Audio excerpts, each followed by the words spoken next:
This is Team 26, presenting our project Walkthrough Canon.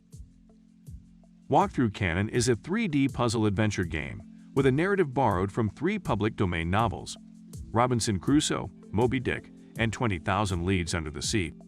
The goal of this project was to utilize the 3D game engine Unity to translate these stories into a video game medium while offering a unique and engaging experience. Our group was inspired by these narrative stories, as well as our love for mysteries in video games, to facilitate a point-and-click style video game, where the player can progress through these classic stories. Our end result was a project designed to offer an educational experience with these stories within a virtual 3D world, allowing the player to interact with various characters from these novels, as well as solving puzzles and objectives in a creative way. Certain team members had different talents and abilities, which our team wanted to take full advantage of. This included Corey's skills in 3D modeling, where he was able to provide us with custom models for each level. This included the island, the Pequod, and the Nautilus, all entirely designed by Corey. We also included custom music designed by Rory, with a unique soundtrack for each level, as well as custom art in the form of comic book panels, designed by Luke B., to help bridge the narrative gap between the 3 different stories.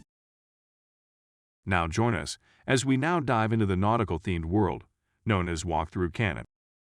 When the game starts, you are taken to the main menu. The main menu allows the player to start the game from the first level or choose any level. Each level starts with custom comic book assets to help facilitate the transition between the 3 stories in order to tell a cohesive story. The game also includes a pause menu that allows the player to pause the game and load a different level at any time. There is also a secret minigame in the main menu, where the player can control the Pequod from Moby Dick. The goal of this minigame is to dodge obstacles and hazards until the end is reached. Starting with Level 1, the island from Robinson Crusoe, the player is introduced to the control mechanics. The player controller allows the player to crouch, walk, or sprint. The player is also able to jump and interact with real-world objects.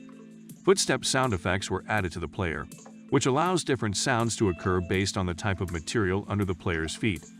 This player controller was scripted using C# and continuously updates based on input from the player.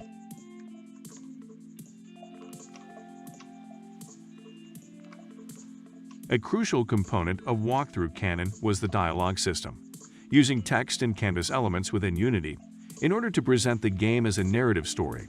As events happen in the game, the player is presented with dialogue information, guiding the player towards the next objective. As these objectives are completed, the scene is continuously updated, with objects and prefabs appearing once the player fulfills an objective requirement. For example, the first objective of Robinson Crusoe requires the player to collect wood and scrap on the island in order to build a shelter. Once the player collects enough wood and a giant piece of cheese, the scene is updated and the shelter appears. The player can then hike up the nearby mountain and explore more of what the island has to offer.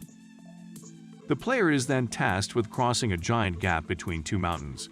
By interacting with the large palm tree nearby, the player is able to cut the tree down, and a bridge is created, allowing for the player to safely walk across the gap.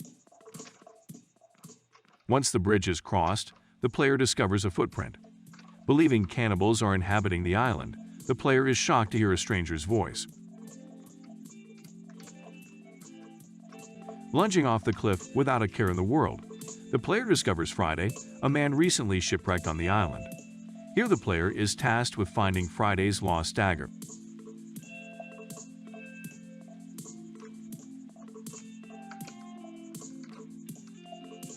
After conversing with Friday for a while, the player is able to go underwater.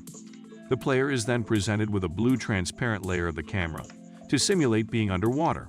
Once underwater, the player is able to explore and recover Friday's dagger. Once the dagger is found, the player can then return the dagger to Friday.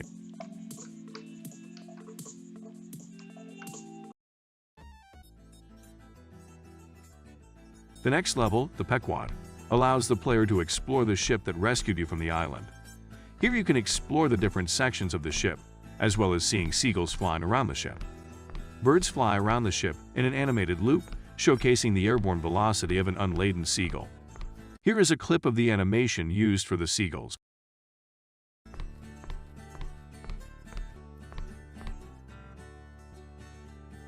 The player is also able to climb the various ladders of the ship, allowing the player to scope the far seas for Moby Dick.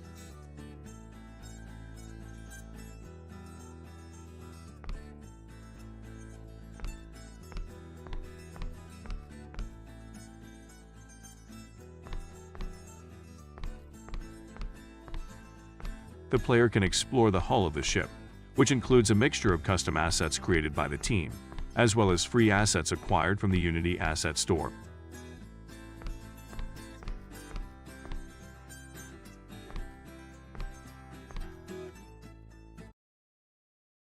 The next level of walkthrough Canon comes to us from 20,000 Leagues Under the Sea, Captain Nemo's submarine, the Nautilus.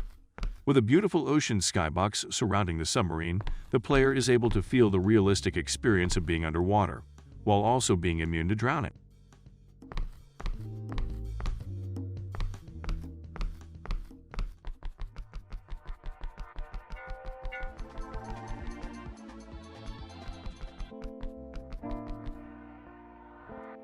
Here the player can explore the insides of the submarine.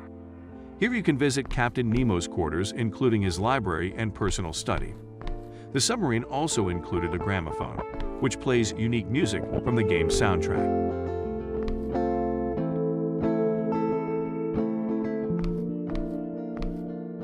Most of these assets were acquired for free from the Unity Asset Store.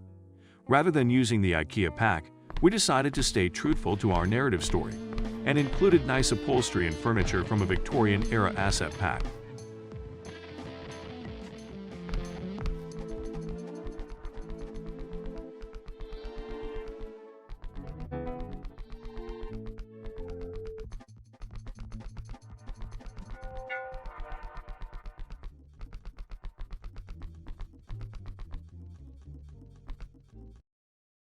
In order to minimize merge conflicts between the 6 group members, certain testing would be done outside of our main scenes. Like any good software developer, we wanted a location in the game where we could test out different parts of code independently, while then slowly integrating these components into a functional game. This aptly named scene, titled The Sandbox, was that location, separate from the main game, where we could test different pieces of code without ruining another scene. Here we could test footstep sound effects, world interactions with NPC and objects, as well as having a location for images and text relevant to what we were currently working on. Once components in the sandbox scene were implemented correctly, we would then move them to the appropriate scene. At Matt is Walkthrough Canon. We really enjoyed working on this game, as most team members had no Unity experience. We were able to teach ourselves how to use the Unity engine, as well as learning how to write C# code that could facilitate our core game functionality.